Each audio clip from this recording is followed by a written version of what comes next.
नामो अरिहंताण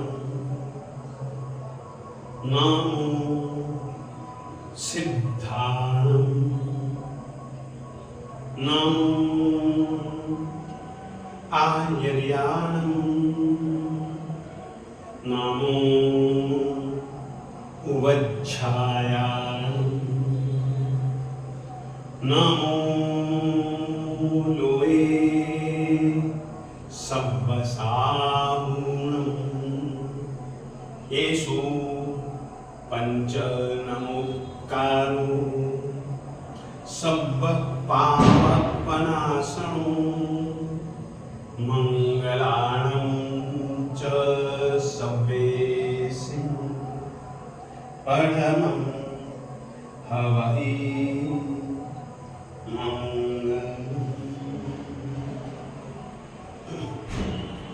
नामाकृति द्रव्यभावहि उन्नतस्त्री जगज्जनम क्षेत्रे काले च सर्वस्मिन् अर्हता समुपास्महे आदिमं पृथिवीनाथ मादिमं निष्परिग्रहम् आदिमं तीर्थनाथं च ऋषभ स्वामिनं।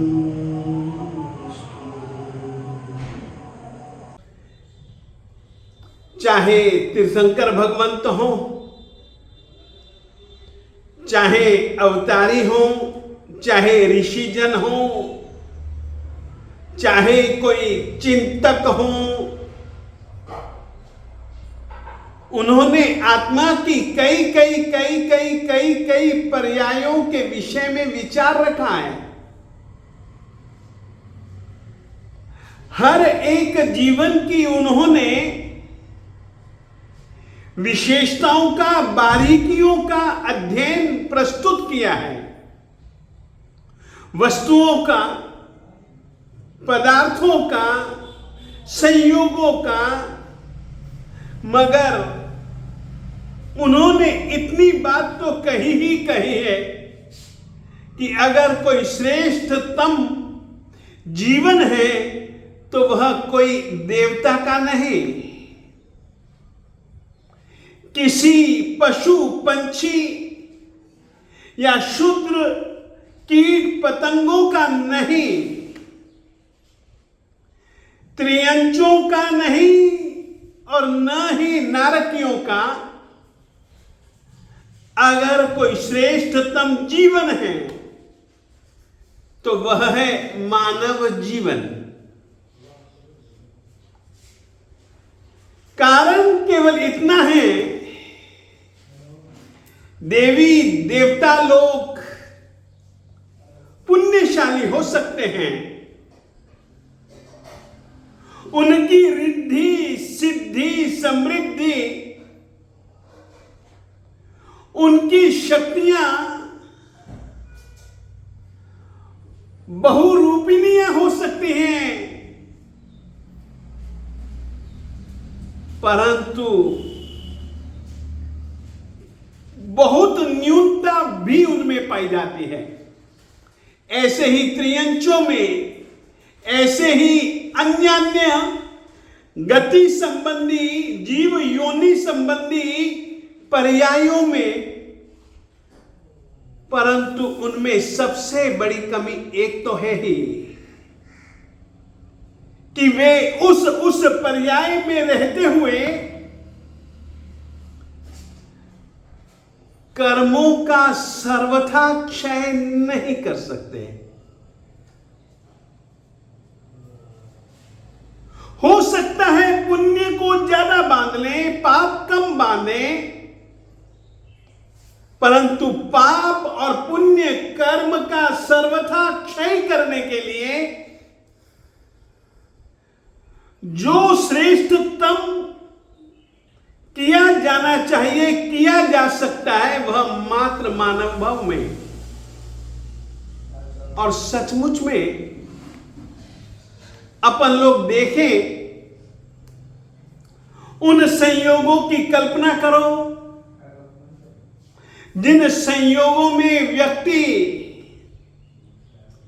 धान्य कैसे पकाना आज की तारीख में जितना भी हम खाते हैं, पकाते हैं, जमीन पर वनस्पति को बोते हैं, सींचते हैं,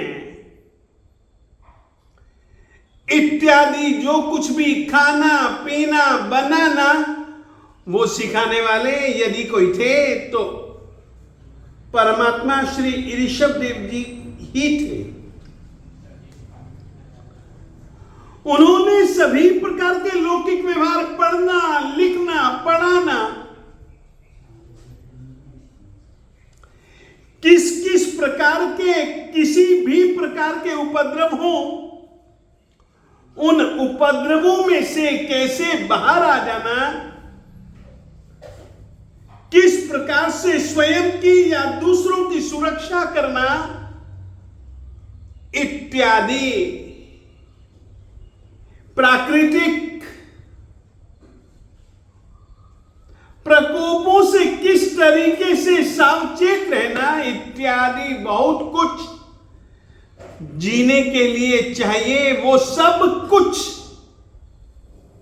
ऐसे समय पर उन्होंने बतलाया, सिखलाया, जबकि कोई जानता भी नहीं था।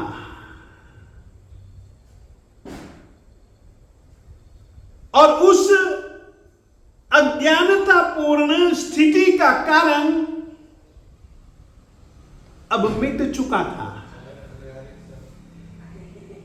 ये तो तब की बात है जबकि केवल वृक्ष ही व्यक्ति के जीवन का आधार है, प्रकृति ही व्यक्ति के जीवन का, जीवों के जीवन का आधार थे। परंतु विकास किस तरीके से किया जा सकता है,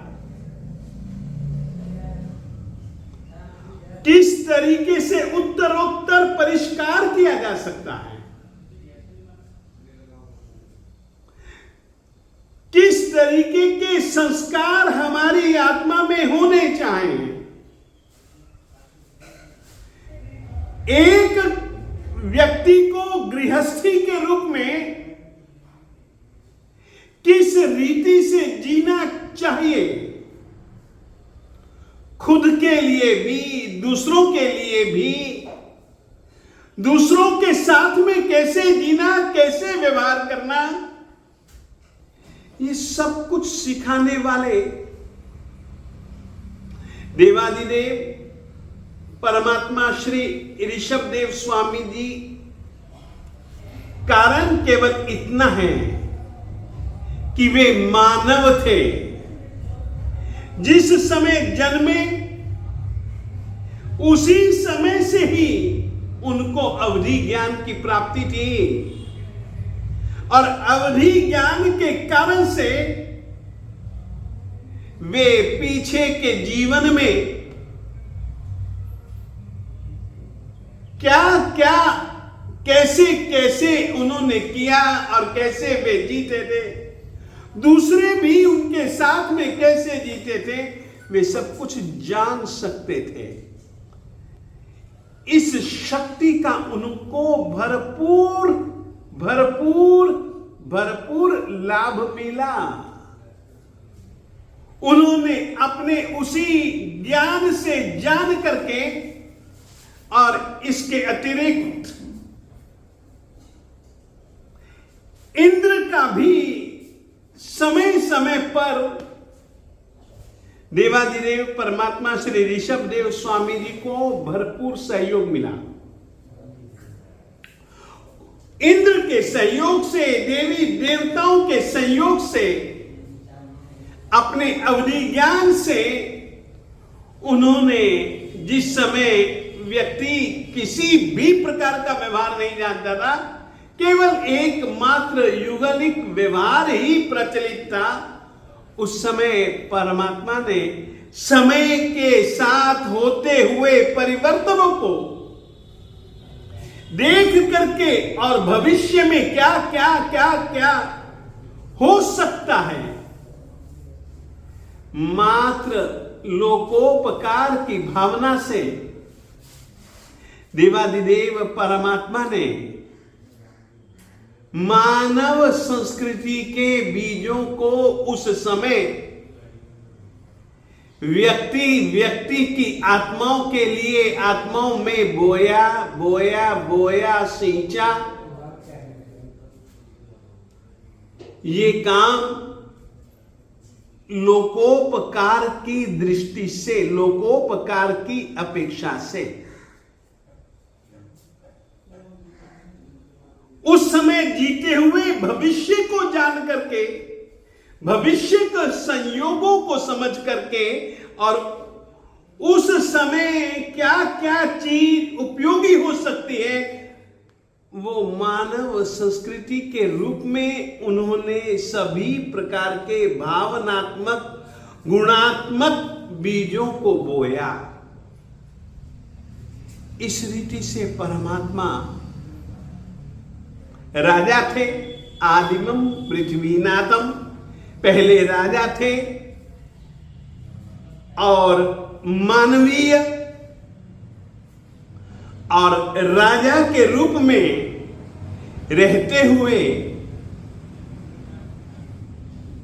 उन्होंने अपने सभी कर्तव्य बड़ी प्रामाणिकता से निभाए।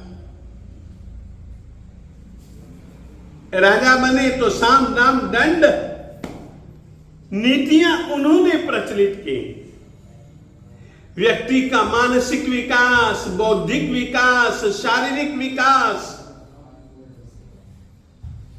ये सब कुछ देवादिदेव परमात्मा ने इन सब चीजों के सूत्र दिए। इस कारण से देवादिदेव परमात्मा श्री आदिनाथ स्वामी जी आद्य गुरु है मानव जाति के, और प्रखर बुद्धिमान होने के नाते उन्होंने यह सब कुछ भविष्य को और तत्काल यानी कि उस समय के वर्तमान काल को ध्यान में रखते हुए सब कुछ किया। परंतु एक बात याद रखिए, यदि यह अधिकार परमात्मा को मिला तो वो गृहस्थ जीवन में मिला। तो गृहस्थ जीवन में रह करके गृहस्थोचित सभी मर्यादाओं का पालन करना और सभी जनों को मर्यादाएं सिखलाना, ये परमात्मा आदिनाथ स्वामी जी ने किया। केवल इतना ही उनका जीवन नहीं है, उनका एक दूसरा जीवन भी है, और वह दूसरा जीवन हर एक मानव को अपनाना चाहिए। और वह जीवन है एक तो लोकोपकारी जीवन, राजा के रूप में जीवन, राजकुमार के रूप में जीवन, ये सब कुछ परमात्मा श्री आदिनाथ स्वामी जी के जीवन में अपने को बहुत बहुत बहुत बहुत विशद और स्पष्ट रूप से हर एक कर्तव्य का निर्वहन परमात्मा ने किया। अब एक बार क्या हुआ,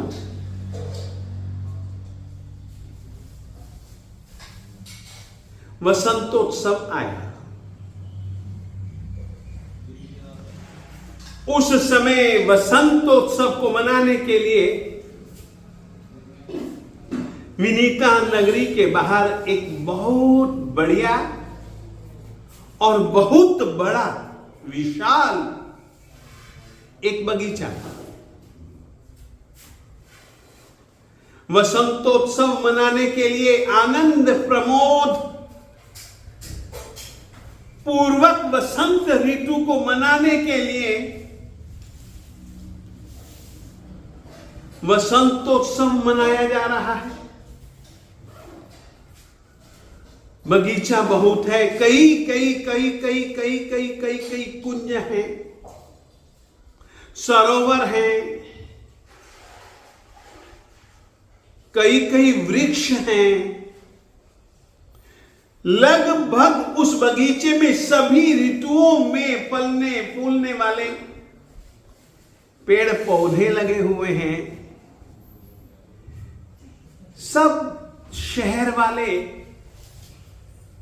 उस बगीचे में गए हुए हैं और अपनी अपनी रीति से आनंद प्रमोद कर रहे हैं। बच्चे लोग खेल कूद रहे हैं। एक वातावरण चारों ओर आनंदमय है। परिवार वालों के आग्रह से देवादिदेव परमात्मा श्री ऋषभदेव स्वामी जी अपने परिवार के साथ में भी प्रजा के साथ जुड़ने के लिए वसंतोत्सव में हैं। सभी जनों को क्रीड़ा मग्न, अलग अलग तरीके से क्रीड़ाओं में मग्न देख करके अचानक परमात्मा श्री ऋषभदेव जी की आत्मा में एक भाव पैदा हुआ। यह भाव किस कारण से पैदा हुआ? जाति स्मरण ज्ञान के कारण से पैदा हुआ। उस वातावरण को देखते हुए प्रथम राजा इस अवसर्पिणी काल में मानव व्यवहार, मानवोचित व्यवहार, प्रजोचित व्यवहार के आद्य उपदेशक, आद्य गुरु श्री ऋषभदेव जी एक जगह बैठे हैं। सब कुछ देखते हुए उनको लगा कि अरे ये सब कुछ तो मैंने देखा हुआ है।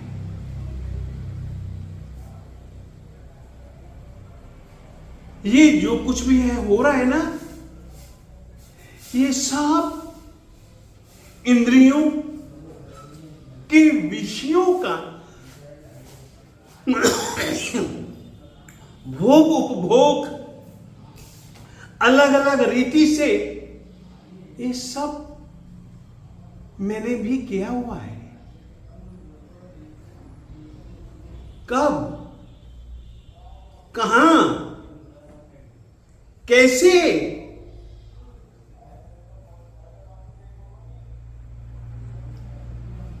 आंखें बंद, विचारों की दुनिया में उतरे। उनको विचारों की दुनिया में कब कब मैंने भोगा, कैसे कैसे मैंने भोगा, किस क्रम से मैंने भोगा, तो इस कारण से उन्होंने कई कई अपने भवों को देख लिया।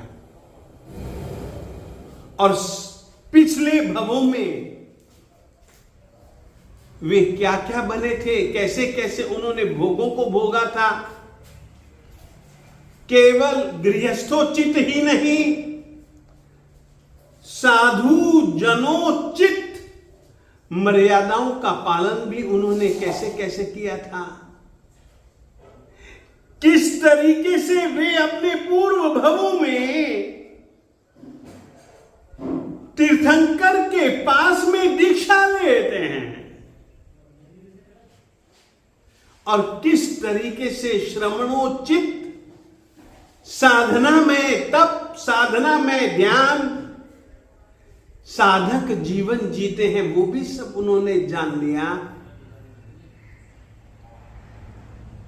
अरे इन भोगों को भोगने में ही मैंने कितने कितने कितने कितने जीवन बिता दिए। मैं अपने साध्य से दूर होता गया, भोगों को भोगते हुए मुझे कभी भी तृप्ति न हुई।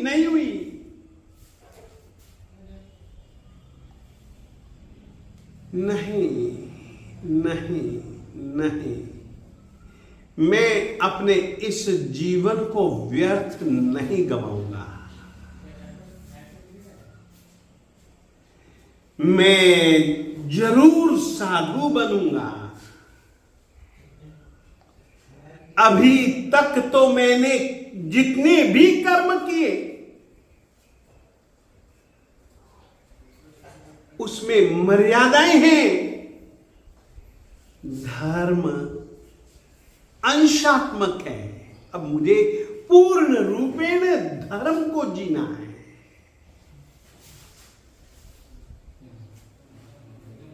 और यदि मुझे पूर्ण रूपेण धर्म में जीवन जीना है तो सचमुच में मुझको गृहस्थोचित व्यवहारों का सर्वथा त्याग कर देना पड़ेगा।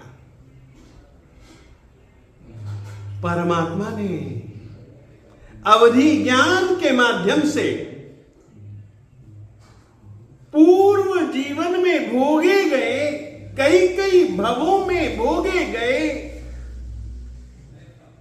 सुखों और दुखों को जान लेने के बाद मेरा अब कर्तव्य क्या है? मुझे इसी में ही लिप्त नहीं रहना है। राग और द्वेष से मुक्त होना है। कषायों का, मोह का सर्वथा त्याग कर देना है। इसके बिना मेरा आत्म कल्याण नहीं है। यह मानव जीवन कर्मों को बांधने के लिए नहीं, कर्मों को काटने के लिए है।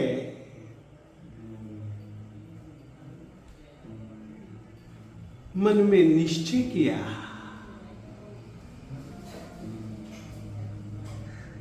जैसे ही यह निश्चय किया वैसे ही एक दूसरी घटना घट जाती है। उसी बगीचे में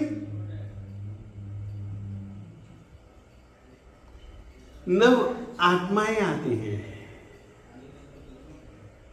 पांचवा देवलोक और उस पांचवें देवलोक के अंतिम हिस्से में रहने वाली नव एकावतारी आत्माएं, जिनको कि हम नवलोकांतिक देवता कहते हैं। आदित्य, अरुण, गर्दतोय, तुषित, अव्याबाद, मरुत, अरिष्ट आदि देवता लोग आते हैं। उन्होंने देखा परमात्मा चिंतन से मुक्त हुए हैं, दृढ़ निश्चय की अवस्था में परमात्मा बैठे हुए हैं। उस समय आकर के उन्होंने जय जय नंदा, जय जय भद्दा, जय जय नंदा, जय जय बद्दा, जय जय नंदा, जय जय भद्दा। राजाधिराज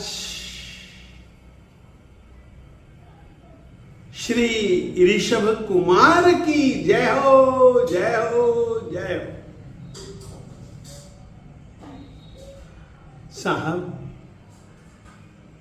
हम नव के नव पांचवें देवलोक के अंतिम छोर से आ रहे हैं। आप तो सब जानते हैं, आप सब जान चुके हैं। और आपने गृहस्थ अवस्था में रहते हुए गृहस्थ उचित जो मर्यादाएं आपके लिए परम आवश्यक थी, उन सब मर्यादाओं का आपने उपदेश राजा बनकर के सभी प्रकार का राजोचित कार्य और राज्योचित कार्य, प्रजोचित नियम व्यवस्था आपने अपना अधिकार, आपने अपना कार्य पूरी निष्ठा से समुचित पद्धति से निभाया है।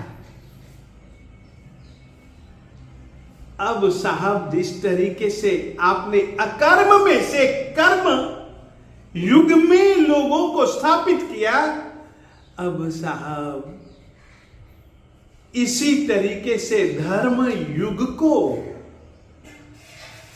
प्रवर्तित करने का समय आ चुका है। साहब आप स्वयं जानते हो, हम तो क्या कहें, परंतु फिर भी साहब हमारी मर्यादा के हिसाब से हम आप श्री जी से प्रार्थना करते हैं, अब साहब धर्म व्यवहार, साधना व्यवहार की भी शिक्षाएं आपको ही प्रारंभ करनी है। उनके लिए भी मर्यादाएं सबसे पहली बार इस अवसर में निकाल के, इस तीसरे आर्य के अंतिम चरण में आप श्री जी को ही व्यवस्थित बांधनी है। साहब अब आपकी दीक्षा लेने का समय आ चुका है। जय जय नंदा, जय जय भद्रा, जय जय नंदा, जय जय भद्रा, जय जय नंदा, जय जय भद्रा का उद्घोष करने वाले देवी देवता तो अब नवलोकांतिक देव तो अब चले गए। उद्घोष राजाधिराज श्री ऋषभ देव जी के कानों में, कानों से भी अंदर, दिल में, दिल के भी अंदर, आत्मा में अब गूंज रहा है। परमात्मा वहां से उठ करके अपने परिवार के साथ में नगरी में गए, अपने महल में गए। अब आगे परमात्मा क्या करते हैं, क्या नहीं करते हैं, देखिए। मानव है तो मानव के लिए श्रेष्ठतम कर्तव्य है कि वह उपकार करे, उपकार की बुद्धि से श्रेष्ठतम दूसरों के हित के लिए, दूसरों के कल्याण के लिए उचित मर्यादाओं का पालन करता हुआ दूसरों के लिए भी उचित मर्यादाएं सिखाए। अपनी ज्ञान शक्ति से, विवेक शक्ति से दूसरों में भी हेय का त्याग और उपादेय का स्वीकार का भाव जगाए, प्रक्रिया जगाए। ये सब कुछ अपने को देवाधिदेव परमात्मा श्री ऋषभ देव स्वामी जी के गृहस्थ जीवन में से ये परमात्मा के गुण अवश्य में अपने को सीखने चाहिए। इतना ही इस समय कहना चाहता हूं।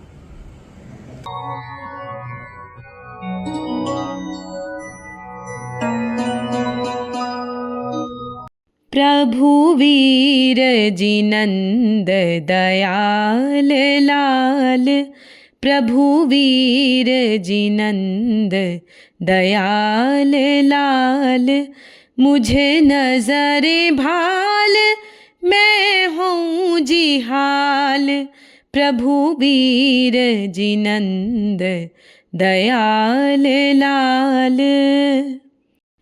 काल अनंत गयो मुझे स्वामी, लाल न मिलियो अंतर जामी, कर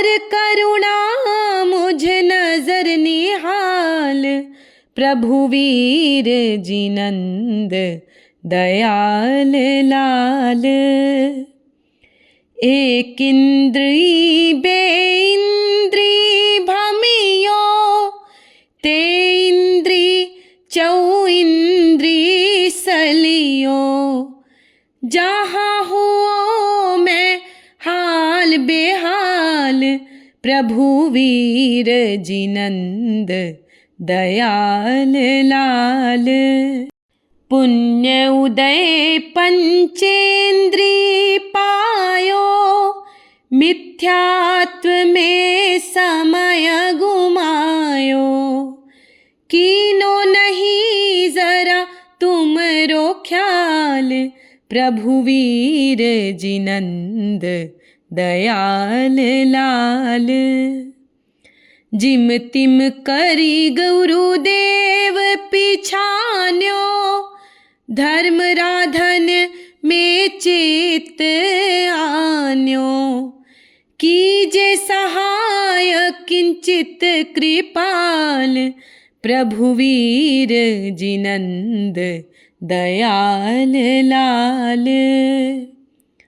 स्वधर्मे निधनम श्रेय जान, भयावह पर धर्म को मान।